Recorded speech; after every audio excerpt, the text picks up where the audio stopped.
인도네시아 정부의 이상한 선택에 전 세계가 충격에 빠졌습니다. 한국과 공동 개발 중이던 KF-21 전투기를 버리고 기체도 완성되지 않은 터키산 칸을 48대 계약해버린 겁니다. 그 결정은 전 세계 방산업계를 발칵 뒤집었습니다. 그런데 더 큰 충격은 그 다음에 터졌습니다. 칸 전투기의 프로토타입이 껍데기 수준이었다는 사실이 현장 실사에서 드러난 것이죠. 심지어 영상까지 조작됐다는 정황이 알려지자 인도네시아는 당황했고 터키는 침묵했습니다. 그리고 전 세계는 이제 깨닫기 시작했습니다. 기술을 지키는 건 엔진이 아니라 신뢰다. 그리고 그 신뢰를 끝까지 지킨 단 하나의 나라. 그 이름은 대한민국입니다. 저는 안드레아 로시입니다. 이탈리아 로마의 회색 대리석으로 장식된 방산연구소에서 10여 년간 방위산업을 분석해왔어요. 회로도와 데이터 그래프 앞에서는 누구보다 자신 있었죠. 매일 같은 시간, 같은 루틴으로 보고서를 작성하고 숫자와 오차율을 검토했습니다. 성능 0.01%라도 부족하면 실패다라는 구호를 스스로에게 외치며 살아왔거든요. 그런데 그날 아침 인도네시아가 연구비 1조 6천억 원을 미납했다는 기사를 봤을 때 저는 문득 멈칫했어요. 한국과 인도네시아가 KF-21 공동 개발 파트너로 손을 잡은 건 2015년이었습니다. 저는 그때도 중소국이 방산 굴기를 이룰 수 있을까? 라며 고개를 갸웃거렸던 사람이에요. 유럽의 방산 강국들 사이에서 한국은 늘 후보에 가까웠죠. 그런데도 한국은 무려 첫 시험 비행에서 단 한 번의 오류도 없이 성공했고 전 세계를 깜짝 놀라게 만들었다더군요. 호기심과 의구심이 동시에 발동했습니다. 정말일까? 뭔가 숨겨진 게 있는 건 아닐까? 그렇게 저는 한국행 비행기에 몸을 실었어요. 도착 후 호텔 로비에서 짐 정리를 마친 뒤 시차 적응 겸 인터넷 뉴스를 훑다가 KF-21 시험 비행 성공 장면을 봤어요. 영상 속 엔진 소음은 귀를 찢을 듯했고 동체 표면에 반사된 태양빛은 눈이 부실 정도였죠. 유튜브로 페이지를 이동했어요. 댓글들이 폭발적이었습니다. 이건 기적이다. 한국 방산력. 이제 믿을만하다. 우리가 알던 방산 강국의 기준이 달라졌다 같은 반응이 쏟아지더군요. 바로 그때 친구이자 동료인 프랑스 방산 분석가 샤를이 연락을 해왔어요. 안드레아, 너도 봤어? KF-21 영상 말이야. 진짜 실화냐? 그가 의아해하며 물었죠. 저는 대답 대신 링크를 보내며 내가 지금 한국에서 직접 확인할 거야 라고 했어요. 시험 비행 영상에 감동이 가시기도 전에 저는 스스로를 다독였습니다. 이렇게 단번에 성공할 리 없다라는 냉정한 이성이 다시 목소리를 높였죠. 한국 기술이 아무리 뛰어나도 복잡한 개발 과정에선 언제든 허점이 드러나는 법이라고 믿었거든요. 또 다른 믿을 만한 정보를 찾기 시작했습니다. 첫 번째 검색어는 KF-21 문제점이었죠. 관련 기사와 포럼 게시글이 쏟아졌어요. 보안 사고, USB 유출 시도 적발, 인도네시아 분담금 미납 논란, 시험 비행 과정에서 미확인 데이터 오차 발생. 이런 단어들이 제 눈을 현혹시켰죠. 저는 이 목록을 인쇄해 호텔방 책상 위에 펼쳐두었어요. 마치 증거를 모으는 형사라도 된 듯 차근차근 읽고 분석했습니다. 형광펜으로 중요 부분을 체크하고 의심스러운 부분엔 빨간 밑줄을 그었죠. 다음 날 저는 한국연구소 측의 비공식 브리핑에 참석하게 되었어요. 공식 프레젠테이션 전에 비공식으로 업계 관계자들이 모인 자리였는데 분위기는 한껏 고무돼 있었죠. 참석자들의 눈빛에서 기대감과 자부심이 역력히 보였어요. 하지만 저는 일부러 어두운 표정을 지으며 앉았습니다. 프레젠터가 KF-21의 안정성 테스트 결과를 자랑할 때마다 저는 옆자리 한국인 동료에게 귓속말로 물었어요. 이 오차 범위 정말 문제없다고 확신합니까? 동료가 표정을 굳혔지만 이내 전 세계 기준에선 우수합니다라고 얼버무렸어요. 저는 고개를 저으며 메모지에 빨간색 펜으로 과장 의심이라고 써넣었죠. 연료 효율 98.7%라는 수치가 나왔을 때도 저는 속으로 중얼거렸어요. 다른 나라 전투기들도 비슷한 수준 아닌가? 뭐가 그리 대단하다는 거지? 발표가 끝나고 질의응답 시간에 저는 손을 들었습니다. 혹시 이 데이터들이 실제 전투 상황을 완전히 반영한 건가요? 실험실 환경과 실전은 다를 텐데요. 그는 물론 실전 데이터는 기밀사항이라 공개할 수 없지만 모든 테스트는 실전을 가정한 극한 조건에서 실시됐습니다라고 답했죠. 저녁에는 한 잔 술의 분위기를 풀어보려 했는데 옆 테이블에 앉은 엔지니어들이 KF21을 칭송하는 걸 들었죠. 어떻게 0.005% 오차를 완벽히 통제했을까라며 자랑스럽게 떠들더군요. 저는 조용히 고개를 돌리고 맥주를 한 모금 들이켰어요. 호텔로 돌아오는 길, 서울 시내의 네온 사인이 반짝였어요. 화려한 도시 풍경 속에서도 저는 한국이란 나라가 너무 조급하게 우쭐대는 것처럼 보였습니다. 마치 갑자기 돈을 번 졸부가 자랑하려 애쓰는 것 같았어요. 그날 밤, 늦은 시간까지 문서를 뒤적이며 한국의 경제 성장 뒤편에 숨겨진 각종 비리와 중복 투자 사례를 찾았어요. 대기업들의 정경유착, 과도한 로비, 부품 조달 과정의 불투명성 등등. 그 굴레 속에서 편안함을 느꼈던 것도 사실이에요. 합리적인 의구심이라는 이름으로 스스로를 보호하며 뚜렷한 증거 없이 한국을 무턱대고 신뢰할 순 없다고 단정했거든요. 하지만 동시에 이상한 감정이 스멀스멀 올라왔어요. 왜 이렇게까지 집요하게 의심하고 있는 걸까? 혹시 내가 놓치고 있는 건 없을까? 머릿속 한편에서는 작은 목소리가 속삭였습니다. 그때 연구소 측의 특별 초청장이 도착했습니다. 안드레아 박사님, 보안 확인이 완료되어 연구실 내부를 직접 참관하실 수 있습니다. 평소 같았으면 비공식 초청은 정중히 거절했겠지만 이번만큼은 달랐어요. 호기심이 의구심을 이겼던 거죠. 다음 날 통제구역 입구에서 만난 이는 이소연 박사였습니다. 30대 후반으로 보이는 그녀는 단정한 흰 가운을 입고 있었어요. 체계적인 보안 장비를 통과한 뒤 그녀는 저를 조용히 안내했습니다. 안드레아 박사님, 환영합니다. 제가 직접 설명드리겠습니다. 그녀의 목소리는 부드러웠지만 눈빛은 단호하게 빛났죠. 먼저 말씀드리고 싶은 건 여기서 보시는 모든 것은 우리의 진짜 모습입니다. 포장하거나 숨길 것도 없어요. 이소연 박사의 첫 마디였습니다. 첫 번째 관문은 실시간 테스트 데이터 센터였습니다. 커다란 스크린 10여 개가 벽을 가득 메우고 수천 개의 수치가 초 단위로 갱신되고 있었죠. 마치 나사의 미션 컨트롤룸을 보는 것 같았어요. 저는 본능적으로 노트를 꺼내 필기했습니다. 여기 보십시오. 감압 노즐 수치 변화, 연료 소비 효율, 그리고 진동 센서에서 감지된 미세한 오차까지 모두 실시간으로 모니터링됩니다. 오차 발생 즉시 엔지니어에게 경보가 전달되고 즉각 조치가 이루어지죠. 처음에는 여느 다른 시스템 설명과 다를 바 없다고 생각했어요. 그러나 제가 보았던 다른 방산 프로젝트들과 달랐던 건 적용 속도였습니다. 어떤 오류라도 감지되면 0.1초 내에 자동 차단된 뒤 오차 로그가 엔지니어에게 전달되고 수동 검사와 수정이 즉시 시작되는 거였어요. 잠깐만요. 저는 손을 들며 물었습니다. 0.1초라고 하셨는데 정말 그 정도로 빠른 대응이 가능한가요? 다른 나라 시스템들은 보통 몇 초에서 몇 분 정도 걸리는데요. 이소연 박사가 미소를 지으며 답했어요. 직접 보시겠습니까? 그녀가 한 버튼을 눌렀습니다. 갑자기 스크린 하나에 노란색 경고등이 깜빡이기 시작했어요. 동시에 삐삐삐하는 경보음이 울렸고 불과 3초 만에 담당 엔지니어가 달려왔습니다. 어디서 알람이 떴습니까? 아, 테스트였어요. 죄송합니다.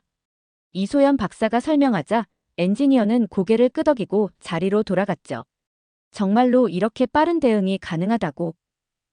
이건 제가 이탈리아나 다른 유럽 국가에서 본 시스템들과는 차원이 달랐습니다. 다음으로 안내된 곳은 기밀 설계 파일 저장소였습니다. 금고처럼 생긴 대형 수납장마다 극비 스티커가 부착돼 있었어요. USB 포트는 아예 없었고 내부 네트워크와도 완전 차단된 독립 시스템만 허용되었죠. 이건 기업 기밀을 지키는 차원이 아니라 국가 자산을 지키는 방식이었어요. 이소연 박사는 손가락으로 금고를 톡톡 두드리며 웃었어요. USB 유출 시도가 시작되자마자 네트워크 차단과 함께 현장 보안팀이 출동했습니다. 전 과정이 CCTV 로그로 남아있어요. 그녀는 친절하게 로그 일부를 보여줬습니다. 인도네시아 기술자가 USB를 꽂는 순간 보안 시스템이 케이블을 전자기 펄스로 차단하는 장면이었어요. 입을 다물 수 없었습니다. 이 정도 보안 시스템이라면 CIA나 NSA 수준 아닌가요? 맞습니다. 우리는 국가 핵심 기술을 다루고 있으니까요. 이소연 박사의 답변은 담담했지만 그 속에 담긴 자부심을 느낄 수 있었어요. 투어가 끝난 후 이소연 박사는 이렇게 말했습니다. 한국 연구진은 늘 실패를 두려워하지 않습니다. 실수도 기록으로 남기고 같은 실수를 다시 반복하지 않는 게 우리의 문화죠. 한국에서의 특별 참관을 마치고 저는 로마로 돌아가는 항공편 대신 서울 외곽의 한 중소방산업체를 찾아갔어요. 아침 햇살을 받아 반짝이는 유리. 빌딩 로비에 들어서니 보안 요원이 이름을 확인하고 스마트 출입증을 내밀더군요. 문을 열고 들어가자 그야말로 혼돈의 교향곡이 들렸어요. 쇳소리, 기계음, 엔지니어들의 짧은 호통과 지시가 뒤섞여 있었죠. 긴 벨트 위를 따라 KF-21 부품들이 쉴 새 없이 이동하고 있었습니다. 이제야 진짜 모습을 볼 수 있겠군. 저는 속으로 생각했어요. 연구소의 깔끔한 환경과 달리 여기서는 실제 생산의 현실을 마주할 수 있을 거라고 기대했죠. 그런데 얼마 가지 않아 한 명의 엔지니어가 뛰어들어와 큰 소리로 외쳤습니다. 불량률이 지금 0.02%를 넘어섰어. 이대로면 오늘 목표 달성 못해. 바삐 움직이던 손길이 멈추고 긴장감이 공장 전체를 감쌌어요. 저는 깜짝 놀랐습니다. 0.02%. 그게 문제가 되는 수준이라고. 이탈리아나 독일의 방산업체에서는 1%에서 2% 불량률도 허용 범위로 봤거든요. 공장 한가운데 거대한 생산 모델 앞에 섰습니다. 시제품 조립 기체가 천장 크레인으로 매달린 채 엔지니어들이 마지막 볼트를 조이는 중이었죠. 금속성 볼트가 체결될 때마다 딱딱하는 소리가 정막을 깨뜨렸어요. 그런데 갑자기 경보음이 울리더군요. 모니터 화면에는 빨간 숫자가 깜빡였어요. 곧바로 엔지니어 수십 명이 동시에 모여들어 문제를 파악했고 5분도 안 돼 모든 시스템이 재가동됐죠. 한 작업자가 제게 다가와 말했어요. 박사님, 저희는 매일 아침 제로 디펙트 구호를 외칩니다. 불량품 하나라도 나가면 전투기 전체가 위험해질 수 있으니까요.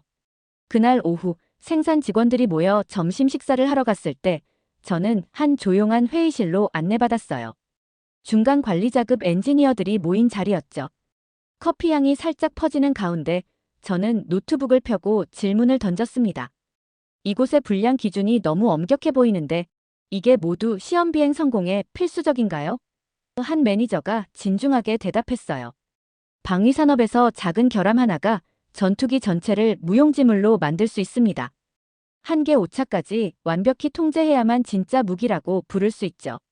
하지만 비용이 너무 많이 들지 않나요? 다른 나라들은. 제가 말을 잇자 다른 엔지니어가 끼어들었어요. 박사님, 파일럿의 생명이 걸린 일입니다. 비용보다 중요한 건 신뢰성이에요. 우리 아들, 딸들이 탈 수도 있는 전투기거든요. 그 말에 저는 할 말을 잃었습니다. 생산 현장의 긴장감을 뒤로하고 저는 다음 일정으로 종합비행 시험장을 찾았어요. 탁 트인 활주로를 따라 늘어선 KF-21들이 저를 기다리는 듯 서 있었죠. 시험장 입구에서 만난 시험비행 수석 엔지니어인 박준영 실장님은 반가운 미소로 맞아주셨습니다. 안드레아 박사님, 잘 오셨어요. 오늘은 실제 비행 시뮬레이터 체험을 준비했습니다. 저는 고개를 끄덕이며 시뮬레이터 캡슐로 들어갔어요. 내부는 마치 실제 전투기 조종석 그대로였고 계기판 불빛이 어른거렸죠. 박사님, 이건 우리 조종사들이 실제로 훈련받는 똑같은 시뮬레이터예요. 박 실장님의 설명에 저는 긴장이 되기 시작했어요. 시뮬레이션 시작합니다. 실장님 목소리가 흘렀고 좌석이 천천히 회전하며 가속도를 재현했어요. 승강장치를 통해 압력과 진동이 전해지더니 마치 실제로 수천 미터 상공을 나는 듯한 착각이 들었죠. 그런데 제가 경험한 시뮬레이터는 체험용이 아니었어요. 실제 비행 기록 데이터가 즉시 반영되어 엔지니어가 오류 발생 지점을 실시간 분석하는 장면까지 라이브로 볼 수 있었습니다. 갑자기 화면에 빨간 경고등이 켜졌어요. 고도 1만 피트에서 엔진 압력 0.003% 저하 감지됨. 비상 대응 프로토콜 가동. 곧바로 경보라는 알림음이 울리고 화면에는 빨간 경고창이 떠올랐죠. 여태껏 보아온 어떤 시뮬레이터와는 차원이 달랐어요. 이곳에선 사람이 기계에 적응하는 게 아니라 기계가 사람의 작은 실수까지도 허용하지 않았습니다. 며칠간의 현장 참관과 시험장 체험을 마치고 저는 서울 외곽의 국방부 청사대회의실로 향했습니다.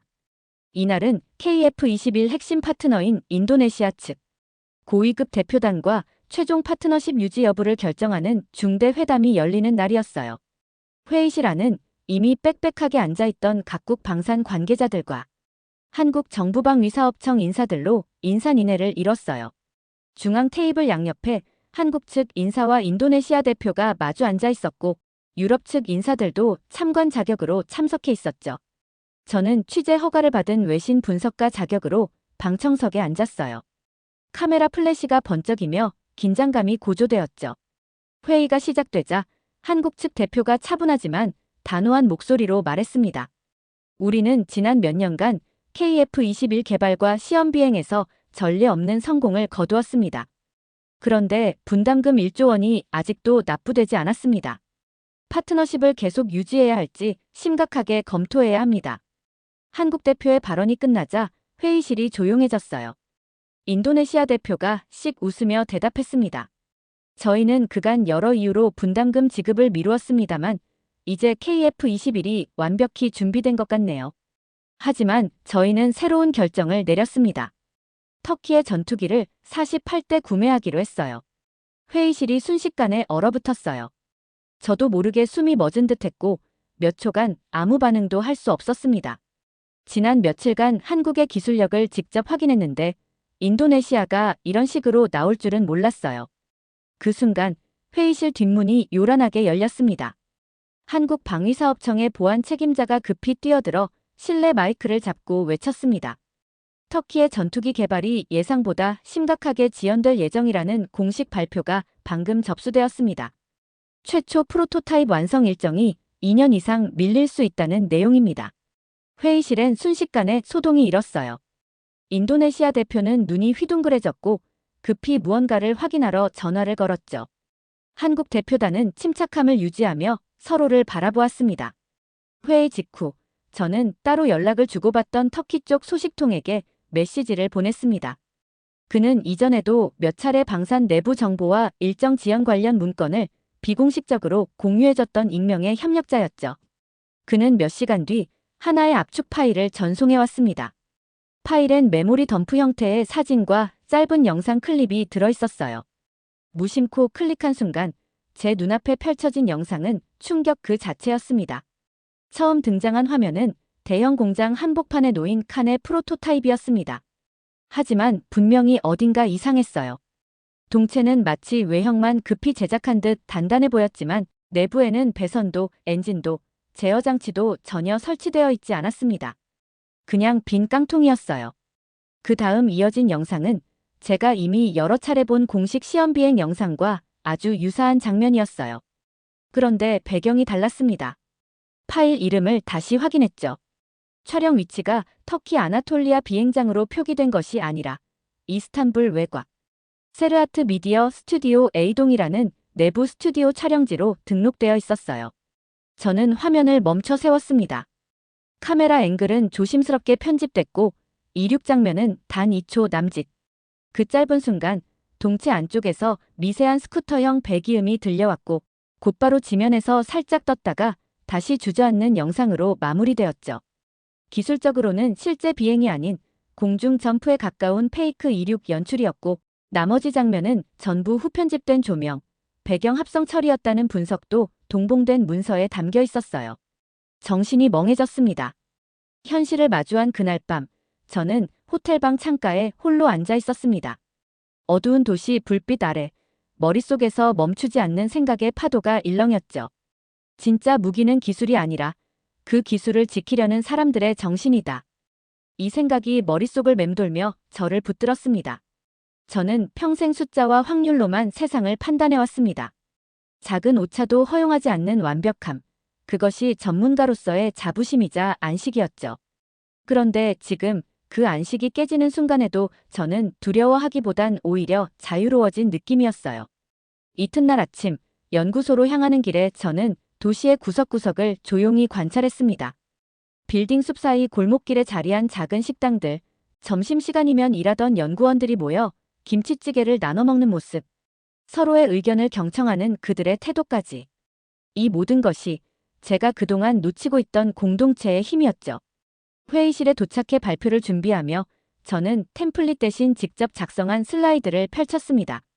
첫 장 제목은 이렇게 시작됐죠. 기술 그 자체가 아닌 그 기술을 지탱하는 신뢰 네트워크를 설계하자. 이어진 발표에서 저는 구체적인 시스템 자동화 프로세스뿐만 아니라 연구원 간의 커뮤니케이션 문화, 현장 피드백 루프 설정 방안, 그리고 실패 기록을 학습 자원으로 전환하는 조직 설계 모델을 제안했어요. 한국을 떠나는 날 저녁, 인천공항 라운지 한 구석에 조용히 앉아 있었습니다.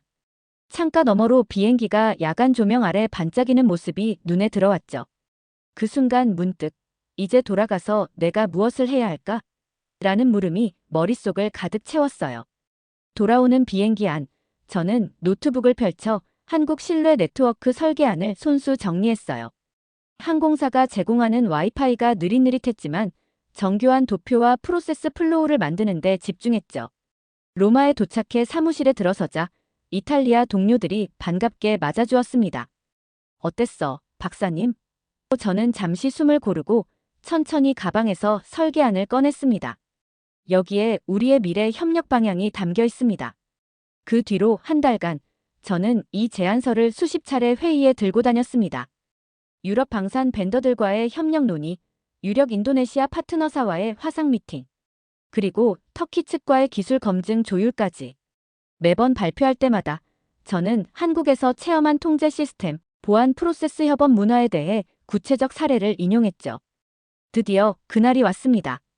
신뢰 네트워크 위원회의 첫 위기 대응 합동 워크숍 발표 현장에 섰을 때 제 심장은 다시 한번 요동쳤어요. 유럽, 아시아, 한국 파트너사 대표와 엔지니어들이 대형 스크린 앞에 모여 있었는데 그 모습이 마치 서로 다른 배경을 가진 선원들이 같은 배전에 올라 함께 항해를 준비하는 것처럼 보였죠. 첫 시나리오는 인도네시아 분담금 지연, 터키 칸 프로젝트 지연 발표에 따른 긴급 의사결정이었어요. 참가자들은 세 팀으로 나뉘어 저마다 규정된 역할을 수행했습니다. 초기에는 서로의 의견이 엇갈려 격한 논쟁이 벌어졌지만 얼마 지나지 않아 현장에서 수집된 실시간 데이터가 화면에 뜨면서 상황이 달라졌어요. 각 팀이 테스트 중 기록한 신뢰 지표가 그래프 형식으로 실시간 집계된 겁니다. 그 수치를 확인하자 모두가 고개를 끄덕였어요. 곧이어 세계 유력 방산 매체의 에디터가 인터뷰를 요청했어요. 저는 자신 있게 답했죠. 이젠 한국이 방산의 표준이 될 거라 확신합니다. 기술도 중요하지만 기술을 지탱하는 문화와 신뢰가 없다면 의미가 없습니다. 우리가 오늘 입증한 건 바로 신뢰가 곧 경쟁력이라는 사실입니다. 이 인터뷰 기사는 곧 전 세계 방산계에 회자되었고 각국 정부와 기업에서도 벤치마킹 문의가 쇄도했죠. 저는 냉철한 회의론자였습니다. 숫자로만 세상을 재단하고 완벽한 데이터만을 신뢰하는 분석가였죠. 하지만 이제는 다릅니다. 진정한 힘은 기술 그 자체가 아니라 그 기술을 만들어가는 사람들의 정신과 신뢰에서 나온다는 걸 깨달았거든요. KF-21은 그저 전투기가 아니었습니다. 한국이라는 나라가 세계에 증명한 의지의 결정체였어요. 마지막으로 제가 한국에서 배운 가장 큰 교훈을 말씀드리고 싶어요. 진짜 강함은 완벽한 기술이 아니라 그 기술을 만들어가는 과정에서 서로를 믿는 마음에서 시작된다는 것. 그걸 저는 한국에서 배웠습니다. 숫자 대신 사람을 먼저 보는 기술자들, 실패도 기록하고 공유하는 문화, 그리고 말없이 묵묵히 자리를 지키는 이들 덕분이에요. 앞으로 저는 제가 일하는 자리에서 이곳에서 느낀 그 방식을 기억하며 움직일 겁니다. 누구를 가르치려는 것도 대신하려는 것도 아닙니다. 다만 제가 본 걸 제 방식대로 실천할 뿐이죠. 고맙습니다, 대한민국. 당신들은 생각보다 훨씬 단단한 나라였습니다. 두 번째 사연 시작합니다. 독일의 석학 한 명이 몇 개월간 한국에 머물다가 혼란에 빠졌습니다. 그는 말했습니다. 한국인은 국가가 무너져도 국가처럼 행동했고 조국이 사라져도 조국이 있는 것처럼 살았습니다. 처음엔 믿지 않았습니다. 광부와 간호사가 왜 다시 돌아오는지, 프랑스에서 왜 교민들이 국가보다 먼저 움직이는지, 일본에서 국적을 버리고 왜 태극기를 올리는지, 그 모든 현상들이 충격이었고 그 민족의 감정은 도무지 분석이 되지 않았습니다. 그런데 그가 한국의 역사를 파고들자 마침내 이해하게 됐습니다. 이건 민족주의가 아니라 기억이었다. 생존을 위한 감정의 집단 기억이었다. 대체 무슨 사연인지 오늘 사연 바로 시작하겠습니다. 저는 요하네스 크라이츠입니다. 독일 본대학교에서 이민 정체성 문제를 연구해온 지도 벌써 30년이 넘었습니다. 유럽 각국의 이민자들이 자신의 뿌리를 버리고 새 정체성으로 살아가는 과정을 수없이 관찰해왔고 그게 현대인의 생존 방식이라 믿어왔죠. 그런데 한국이라는 나라, 그 나라는 완전히 달랐어요. 처음엔 통계 수치에서 시작됐어요. 독일 내 한국인 간호사와 광부 1세대 중 은퇴 후 독일에 정착하지 않고 조국으로 귀국하는 비율이 이상할 정도로 높다는 걸 발견했죠. 말이 안 됐어요. 독일은 의료와 연금 시스템이 잘 갖춰져 있고 자녀들도 다 여기서 자랐고 독일 국적도 있는데 왜 굳이 낯선 고국으로 돌아가는 걸까요? 그래서 직접 확인하기로 했어요. 2024년 가을 서울행 항공권을 끊었죠. 한때 조국을 떠났던 사람들이 왜 다시 조국으로 돌아가는지 알아보러 말이에요. 공항을 나선 순간 가을바람이 스쳤어요. 왠지 낯설지 않은 냄새였죠. 첫 방문지는 경기도 성남시의 한 실버타운이었습니다. 그곳엔 독일에서 돌아온 70대 어르신들이 살고 계셨죠. 한눈에 봐도 다른 나라보다 젊은 기운이 느껴졌어요. 한국 돌아오신 지 얼마나 되셨어요? 물었죠. 10년 넘었어. 독일에서 은퇴하자마자 바로 왔지. 환하게 웃으며 답하셨어요. 자녀분들은 다 독일에 있지. 당황했어요. 독일이 훨씬 편하잖아요. 연금도, 병원도, 복지 서비스도. 그 어르신이 깊은 눈빛으로 바라보며 말씀하셨어요. 그건 당신 기준으로 묻는 거고, 난 내가 살아야 할 곳을 택한 거야. 아무 말도 할 수 없었습니다. 다른 분은 광산에서 30년을 일하고 돌아오신 분이셨어요. 손가락 마디마다 석탄 가루가 쓰인 흔적이 남아있었죠. 그분은 담배 한 개비를 꺼내 물며 말했어요. 고향 마을 이름이 꿈에 나오더라고. 그거 한두 번도 아니고 20년을 그랬어. 그럼 가야지. 가야 사는 거지. 자녀도 독일에 있고 집도 독일에 있고 심지어 거긴 국적까지 가졌는데 그들은 다시 한국으로 돌아왔어요. 그것도 누구의 요청도 없이 자발적으로 말이죠. 그럼에도 그들은 후회하지 않았어요. 한 어르신이 말씀하셨죠. 어릴 적 먹던 된장 냄새가 아직도 나요. 다른 분은 눈을 지그시 감으며 말했어요. 시장 골목 소리, 버스 기사 목소리 다 기억나더라고. 그들의 조국은 한 번도 사라진 적이 없었던 거였죠. 심지어 독일에서 자식 키우고 손주까지 본 사람들조차 결국엔 돌아왔어요. 조국은 땅이 아니라 몸에 새겨진 거예요. 어느 다른 어르신의 말씀이었습니다. 그때 깨달았어요. 한국인은 조국을 선택하지 않았어요. 그냥 그 안에 살아가는 존재들이었죠. 숙소에서 창밖을 바라봤어요. 낯선 서울의 불빛 아래에서 처음으로 왜 이렇게까지 조국을 잊지 못하는가라는 질문을 진지하게 품기 시작했습니다. 이건 민족주의가 아니었어요. 정체성의 귀환, 기억의 복원, 그리고 심장의 방향 감각이었죠. 그날 이후 여러 명의 귀국자를 찾아다녔어요. 확인하고 싶었죠. 혹시 그 한 사람만 특별한 건 아닐까? 과연 다른 사람들도 같은 마음으로 돌아온 걸까? 하지만 만나는 사람마다 더 혼란스러웠어요. 한 명, 또 한 명. 모두가 당연하다는 듯 조국으로 돌아왔고 그 이유를 논리적으로 설명하지 못했죠. 왜요? 물으면 그들은 한결같이 이렇게 말했어요. 그냥 여기가 나야. 심지어 한 분은 고향이 전라도의 작은 시골 마을인데 돌아온 곳은 전혀 상관없는 인천이었어요. 그래서 조심스럽게 물었죠. 고향 마을로 가시지 않고 왜 인천에 정착하셨어요? 그분은 웃으며 대답하셨어요. 고향으로 온 게 아니야. 내가 있어야 할 곳으로 돌아온 거지. 유럽에서 살아온 사람으로선 이해하기 어려운 문장이었어요. 우리는 고향이 곧 정체성이라고 믿었거든요. 나고 자란 도시, 그 골목, 그 추억이 나를 만든다고 여겼죠. 그런데 이 사람들은 정체성을 나라로 설명하고 있었어요. 독일로 떠났던 간호사 김미숙 씨는 이런 얘기를 해줬어요. 이상하게 독일어만 듣고 있으면 자꾸 투명해지는 느낌이었어요. 근데 한국어로 인사만 받아도 나란 존재가 또렷해지더라고요. 그 말을 곱씹었어요. 언어가 존재를 붙잡는다. 그건 언어학이 아니라 감정의 차원이었죠. 또 다른 귀국자 박광수 씨는 이런 말을 했어요. 독일 집 앞에 벚꽃나무도 심었고 된장도 직접 담갔어요. 그런데 이상하게 거기서 들리는 게 짖는 소리, 구급차 사이렌 소리까지 다 낯설더라고요. 그들에게 조국은 소리였고 냄새였고 어깨를 툭 치는 말투였어요. 그건 정치도 아니고 국적도 아니었죠. 그래서 다시 물었어요. 그래도 가족이 다 독일에 있는데 후회는 안 되세요? 그는 담담하게 대답했어요. 가족은 어디서든 이어지지만 나라랑은 이어지지 않으면 사라져. 어느 날 귀국자 한 분의 손등에서 낡은 청장년 시절의 사진을 봤어요. 독일 광산, 먼지 자욱한 막장 속에서 태극기 마크가 박힌 작업복을 입고 웃고 있었죠. 그는 사진을 가만히 보다가 이렇게 말했어요. 그때도 힘들었지만 내 등에 조국이 있었어. 그러니까 괜찮았던 거야. 그 순간 느꼈습니다. 이건 향수가 아니었어요. 이들은 조국이라는 존재와 감정적으로 연결되어 있었고 그 끈이 끊어지는 게 두려워서 돌아온 것이었죠. 돌아와서 살아가는 게 아니라 돌아와야 비로소 숨을 쉴 수 있었던 사람들. 그리고 처음으로 이렇게 적었어요. 한국인은 고향을 버릴 수 있다.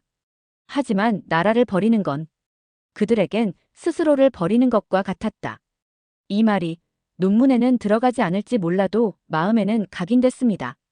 그들이 말한 나라는 여전히 감정적으로 먼 개념이었어요. 하지만 그들의 눈빛, 손끝, 말투. 그건 이론으로 설명되지 않았죠. 이건 경험이 필요하겠구나. 그런 생각이 들었어요. 며칠 뒤 파리로 향했습니다. 한국 이민자 커뮤니티가 활발한 유럽 중심 도시 중 하나죠. 그곳에서 몇 년 전 벌어졌던 유학생 폭행 사건을 재조사하기 위해서였어요. 공식 보도는 이랬습니다. 한 한국 유학생이 인종차별 발언과 함께 무차별 폭행을 당했고 그 사건이 퍼지자 프랑스 한인사회가 자발적으로 모여 거리 시위를 벌였다는 것이었죠. 처음엔 그리 대단하다고 생각하지 않았어요. 그런데 당시 교민회를 이끌었던 한 분의 이야기를 듣고 생각이 완전히 바뀌었죠. 그 아이는 우리 가족이 아니었어요. 친척도 아니고 얼굴도 몰랐죠. 그런데 그 일이 벌어졌다는 소식을 듣자마자 커뮤니티 대화방이 폭발했어요. 그날 밤에만 수백 명이 무조건 나가자고 메시지를 보냈죠. 물었어요. 왜 그렇게까지요? 프랑스에선 외국인 피해도 드물지 않은데 거기 살던 한국인들 입장에선 위험 부담도 있었을 텐데요. 그는 아주 단순하게 대답했어요. 그 아이가 당한 건 폭행이 아니라 한국인 전체를 향한 모욕이었어요. 그리고 그 모욕에 우리가 가만히 있으면 한국이 조롱당하는 거예요. 그게 싫었어요. 그 말을 듣고 깊은 충격을 받았습니다. 국가란 게 그렇게 가까운 개념이 될 수 있나요? 심지어 타국에 수십 년 살아온 사람들이 자국민의 아픔을 공통된 자기 모욕으로 느낀다는 게. 이 사건 이후 교민들은 프랑스 언론사에 메일을 보내고 청와대에 진정서를 넣고 주불 대사관을 압박했고 결국 프랑스 외무부 장관이 사과성 발언을 했습니다. 우리는 국가를 대변한 게 아니라 우리 정체성을 지킨 거예요. 그들의 말엔 한치의 계산도 없었어요. 파리 시내를 걸으며 이 상황을 곱씹었어요. 독일에서 같은 일이 벌어졌다면 어땠을까? 아마도 개별 피해자 중심의 법적 대응 혹은 외교 라인만의 사안으로 흘렀을 겁니다. 하지만 한국인들은 달랐어요. 그들에겐 한국인이라는 정체성 하나만으로 모르는 사람의 고통조차 내일이 되어버리는 구조가 있었죠. 그건 교육도 법도 아닌 감정적 동맹이었어요. 프랑스 교민의 사무실을 나와 한인타운 근처 작은 찻집에 앉았어요. 그리고 노트북을 열고 이렇게 썼죠. 한국인은 해외에서도 한국이다. 국경을 떠나도 깃발은 접지 않는다. 프랑스 한복판에서 벌어진 그 자발적 분노는 정체성의 확장이 아니라 정체성의 귀환이었다. 그날 밤 잠이 오지 않았어요. 조국을 떠나도 조국은 그들의 안에 살아있었다는 사실. 그건 애국심이 아니라 자기 존재를 증명하는 방식이었습니다. 그날부터 민족주의라는 단어를 함부로 쓰지 않게 되었어요. 이건 이념이 아니라 감정이었고 그 감정은 참으로 무서운 힘을 가지고 있었죠. 파리에서 돌아온 후 일주일 가까이 아무것도 쓰지 못했어요. 교민들의 행동이 너무 깊이 박혀 있었죠. 정체성이란 단어가 그렇게 강력한 집단 감정으로 작용할 수 있다는 걸 처음으로 피부로 느낀 셈이었거든요. 그때 한 일본인 동료가 우연히 물었죠. 혹시 도쿄에서 오오하시 유타 사건 들어봤어? 이름은 일본식인데 인터넷에 검색해보니 정말 이상한 일이었습니다. 제1교포 3세. 일본 국적을 가진 평범한 청년. 하지만 2022년 어느 날 그가 일본 국적을 포기하고 한국 국적을 선택한 뒤 집 옥상에 태극기를 걸었다는 뉴스가 있었던 거예요. 당시 일본 언론은 이 사건을 정치적 퍼포먼스쯤으로 다뤘지만 한국 인터넷은 며칠간 뜨겁게 달아올랐죠. 찬사와 비난이 뒤섞였고 그는 결국 일본 언론 인터뷰에 이렇게 답했어요. 한국은 나를 한 번도 부르지 않았습니다. 하지만 나는 그곳에서 단 한 번도 벗어난 적이 없었습니다. 이 청년은 일본에서 태어나 일본말로 생각하며 자랐을 텐데 왜 그런 선택을 한 거지? 그를 직접 만나보기로 결심했습니다. 수소문 끝에 그는 오사카 외곽의 한 작은 공동체 센터에서 일하고 있다는 걸 알게 되었고 며칠 뒤 조용한 카페에서 그와 마주 앉았어요. 그는 조용하고 단정한 사람이었어요. 감정 표현은 많지 않았지만 눈빛은 흔들림이 없었죠. 왜 그랬습니까? 곧장 물었어요. 왜 태극기를 올렸나요?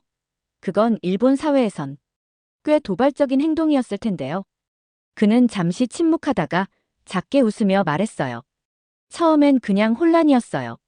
나는 일본인인가, 한국인인가. 학교에선 일본인으로 대해주고 길에서는 외국인 취급을 받았죠. 결정적인 계기가 있었나요? 그는 핸드폰을 꺼내 사진 하나를 보여줬어요. 할머니 사진이었죠. 오래된 흑백 머리에 흰 수건을 두르고 작은 태극기를 손에 쥔 모습이었어요. 할머니가 나고 자란 곳은 전라도였어요. 아무 말도 못하고 돌아가셨죠. 하지만 방 한쪽 벽에 태극기만은 평생 걸려 있었어요. 그는 천천히 말을 이었어요. 그걸 늘 보고 자랐어요. 그게 의미하는 게 뭔지 몰랐지만 어릴 때부터 알 수 있었어요. 그게 엄청난 기다림이라는 걸요. 고개를 끄덕일 수밖에 없었습니다. 그의 태극기는 퍼포먼스가 아니었어요. 침묵당한 기억에 대한 답장이었고 할머니가 못 돌아간 조국을 대신 끌어안겠다는 다짐이었어요. 그 선택이 힘들지 않았습니까? 조심스레 묻자 그는 짧게 대답했어요. 고통이었죠. 하지만 배신은 아니었어요. 내가 누구인지 분명히 하고 싶었을 뿐이니까요. 그날 도쿄 호텔로 돌아와 창밖을 오래 바라보았어요. 일본 사회에 동화되어야만 살 수 있는 그 청년이 끝내 지켜낸 자기 민족에 대한 충성심. 그건 강요도 아니고 교육도 아니었습니다. 그건 혈관을 타고 흐른 정체성의 기억이었어요. 그날 밤 한참을 태극기 사진을 들여다봤어요. 도쿄 한복판, 높은 옥상 위에서 바람에 흔들리는 그 깃발. 그건 천조각이 아니었습니다. 말없는 선언이었고 기억의 복원이었어요. 그리고 문득 스스로에게 물었어요. 이게 민족주의인가? 그동안의 연구자로서의 훈련 탓일까요? 머릿속으로 자동 반응처럼 분석을 시작했어요. 집단 정체성 강화, 민족 감정의 자기 투영, 주체 확립의 상징화. 온갖 개념들이 머리를 스쳤습니다. 하지만 그 모든 분석이 이 사람들 앞에선 마치 기계 소리처럼 공허하게 느껴졌어요. 파리의 교민들, 독일에서 돌아온 광부 제3세 청년. 이들은 어떤 정치 이념에 물든 사람도 아니었고 집단 선동에 휩쓸린 대중도 아니었어요. 말이 필요 없었고 동원도 필요 없었어요. 이건 의지가 아니라 삶의 방식이었습니다. 한국인들의 이런 반응을 처음 접한 외국인 연구자들 중에는 이것을 극단적 민족주의라고 오해하는 경우도 있었어요. 그건 잘못된 접근이었습니다. 점점 확신하기 시작했어요. 이건 이념이 아니라 감정이라는 걸. 한국인들이 왜 그렇게 조국에 집착하는가? 라는 질문은 이제 한국인들은 왜 그렇게 쉽게 조국을 체화하는가? 로 바뀌고 있었어요. 독일이나 프랑스, 미국처럼 국가를 계약적인 공동체로 여기는 문화에선 이런 감정은 낯설기 그지없죠. 하지만 한국에선 국가란 게 나를 규정짓는 대상이 아니라 내가 붙잡고 있어야만 하는 존재로 인식되고 있었어요. 국가가 없는 순간 그들의 정체성도 기억도 말도 모두 지워질 수 있다는 공포의 경험이 있었던 것이죠. 어느 날 서울의 한 대학교에서 민족문제연구소 소장과 인터뷰를 했어요. 그는 이렇게 말했습니다. 한국인의 조국 충성은 한 번도 이념이었던 적이 없어요. 그건 기억이에요. 피해의 기억, 생존의 기억. 버티는 사람끼리 서로를 확인하며 만든 정서적 맹세죠. 전쟁, 분단, 침탈, 동화정책, 냉전. 한국인은 끊임없이 국가란 이름 아래 살아남기 위해 뭉쳐야 했고 그 기억이 지금도 정체성으로 작동하는 것이었어요. 조국이 없으면 내가 없다는 말이 이제는 논리가 아니라 감정의 진실로 느껴졌어요. 한국인의 조국 충성은 선택이 아니다. 그것은 생존 이후 남은 감정의 흔적이다. 그리고 그 순간 깨달았어요. 이걸 이념이라 부르는 건 그들에 대한 모욕일 수 있겠다는 사실을요. 더 이상 이 감정을 언어학이나 이념론으로 설명할 수 없다는 걸 인정했어요. 그래서 방향을 바꿨죠. 이건 역사다. 이들이 왜 이렇게까지 조국을 버리지 못하는지, 그건 반드시 그들의 과거에 이유가 있을 것이라 생각했어요. 그리고 한국사 전문가를 만나러 서울의 한 연구소로 향했어요. 그는 70대 노학자였고 인터뷰를 시작하기도 전에 한 가지 질문을 던졌죠. 요하네스 박사, 독일은 나라가 두 동강나도 양쪽 다 국가였죠? 그렇습니다. 한국은 그렇지 않았어요. 한쪽은 나라였고 한쪽은 망명지였어요. 하지만 국민은 양쪽에 살아야 했습니다. 아무 말도 하지 못했어요. 그는 말을 이어갔어요. 이 나라 사람들은 국가가 부서진 상태로 태어났고 정부가 부재한 속에서도 살아남아야 했습니다. 그러니 국가란 게 위에서 명령하는 게 아니라 밑에서 만들어가는 기억이 된 겁니다. 그건 독일의 국가 개념과는 전혀 달랐습니다. 그리고 곧장 책과 자료를 파고들기 시작했어요. 고려, 조선, 일제, 분단, 전쟁. 한국은 수천 년 동안 한 번도 안전한 시대가 없었어요. 수나라, 당나라 거란, 몽골, 청나라, 일본, 미국, 소련. 어느 한 세기도 외세의 압력 없이 지나간 적이 없었죠. 그때 깨달았어요. 이 민족은 국가의 보호를 기대하지 않고 공동체로 살아남는 법을 선택한 집단이었다는 걸요. 예를 들어 고려 말 의병은 왕이 전쟁을 포기했는데도 백성들이 싸우자고 모여 생긴 거죠. 보통 다른 나라 역사에선 상상도 할 수 없는 일이었어요. 일제강점기엔 정부도 없고 법도 없었지만 학교 대신 서당에서 글을 가르치고 경찰 대신 자위 조직이 동네를 지켰어요. 국가가 무너져도 민족은 살아남았죠. 한국의 역사는 왕조의 역사라기보다 민중이 서로를 지키며 이어온 생존 기록이었어요. 유럽 역사와는 완전히 다른 패턴이었습니다. 그건 마치 유전자에 새겨진 생존의 방식이었어요. 피 속에 흐르는 집단적 본능 같은 거였죠. 광복 후에도 그랬어요. 국가가 제대로 작동하지 않을 때마다 국민들이 나섰죠. 한국 전쟁 때는 민간인 피난민들끼리 서로 도와 목숨을 구했고 4.19 혁명은 학생들이 먼저 일어나 독재에 맞섰어요. 심지어 5.18 광주 민주화운동에서는 시민들이 자치 공동체를 스스로 만들었죠. 이건 다른 나라에선 쉽게 볼 수 없는 패턴이었어요. 국가가 무너지거나 기능을 상실하면 보통 혼란과 무질서가 찾아오는데 한국은 달랐습니다. 국민이 스스로 질서를 만들고 서로를 지켜왔던 거예요.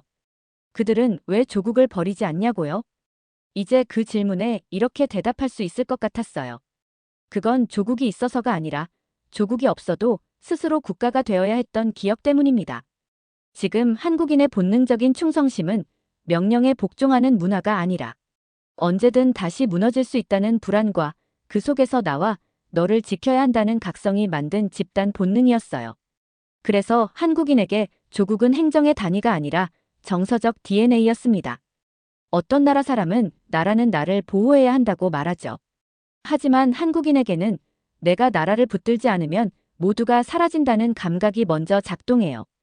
그게 바로 그들의 DNA는 달랐다는 증거였어요. 그날 밤 연구 노트를 열고 이렇게 적었습니다. 한국인의 조국 본능은 교육의 결과가 아니다.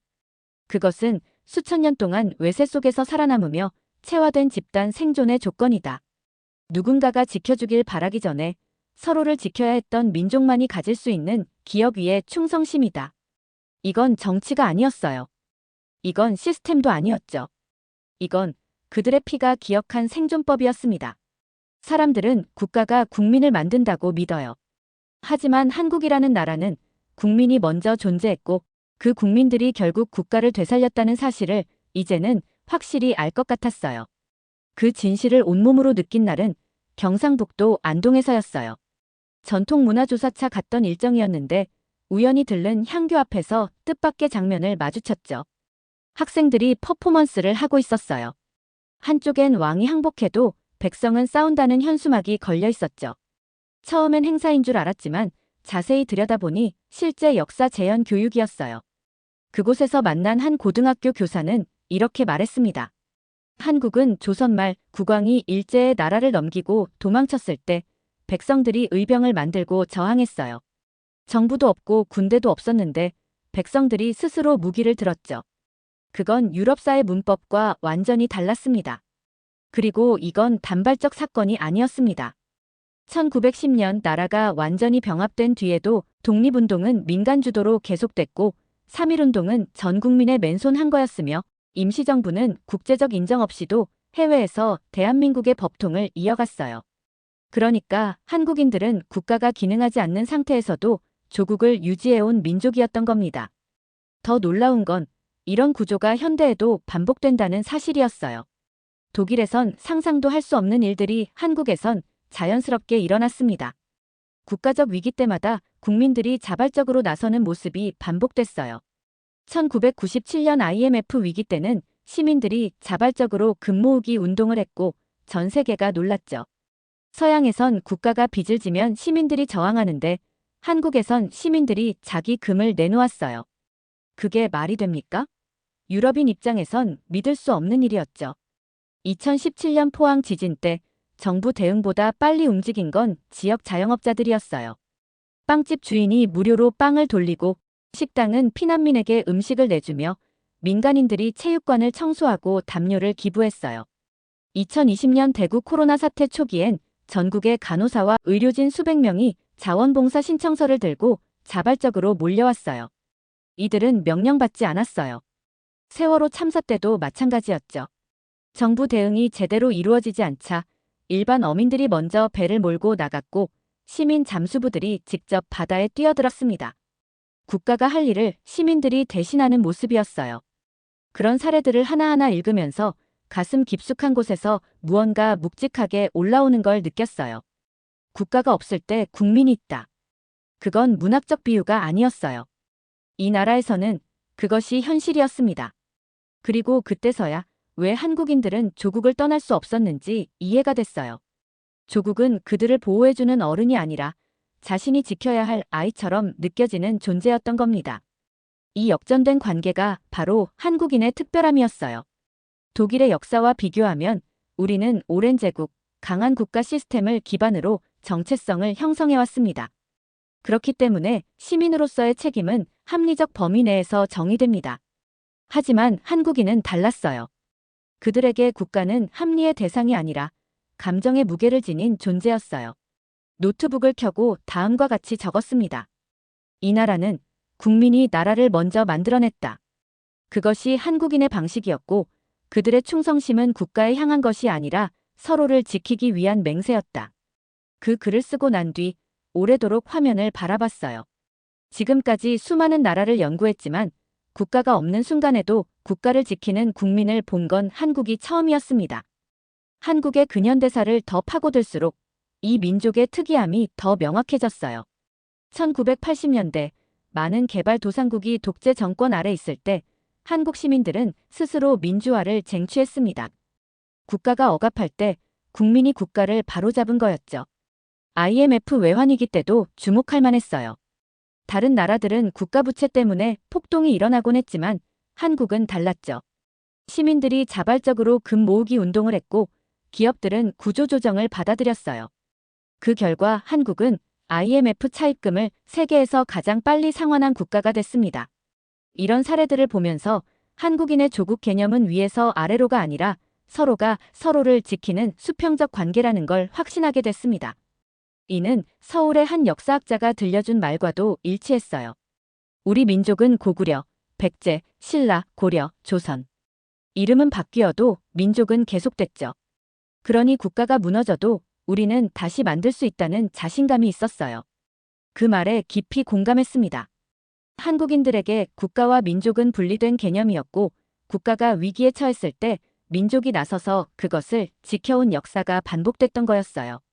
이런 역사적 경험이 체화되어 오늘날 해외에 나가 있는 한국인들도 자기 나라에 대한 강한 애착을 갖게 된 것이었습니다. 서울에서 보내는 마지막 날 아침, 숙소 근처의 조용한 찻집에 앉아 있었어요.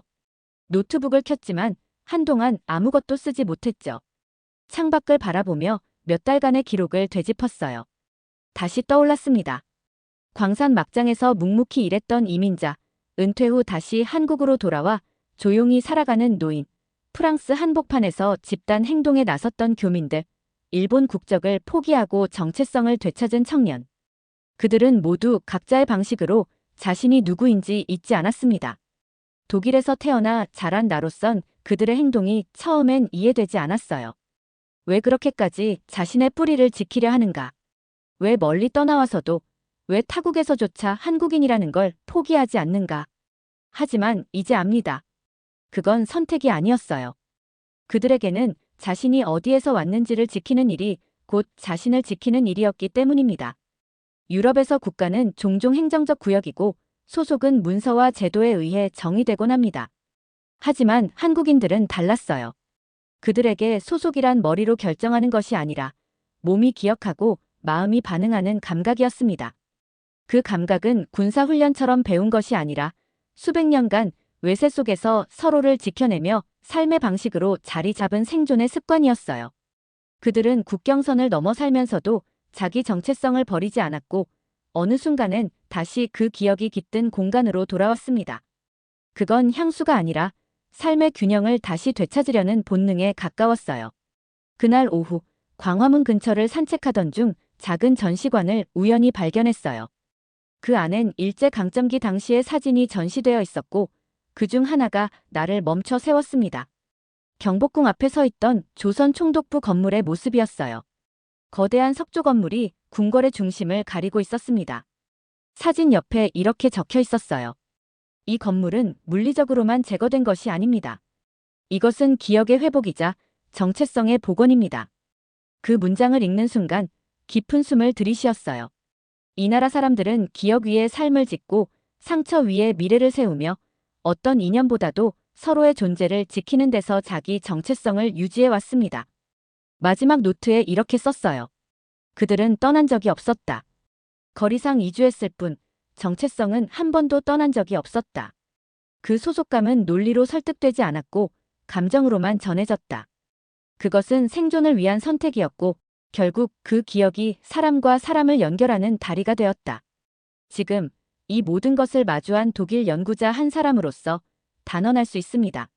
한국인들은 조용하지만 강했고 복잡하지만 단순했으며 과거를 외면하지 않고 기억을 안고 살아가는 사람들이었습니다. 그 기억이 바로 이들의 정체성이었습니다. 그리고 이제는 그 정체성이 제 안에도 조용히 머물기 시작했습니다. 영상 일부는 무료 영상 소스를 활용했으며 편집 및 내용 구성은 감동탐험이 직접 진행했습니다. 사연 이야기가 좋았다면 구독과 댓글로 남겨주세요. 더 재미있는 사연으로 돌아오겠습니다. 이상 감동탐험이었습니다.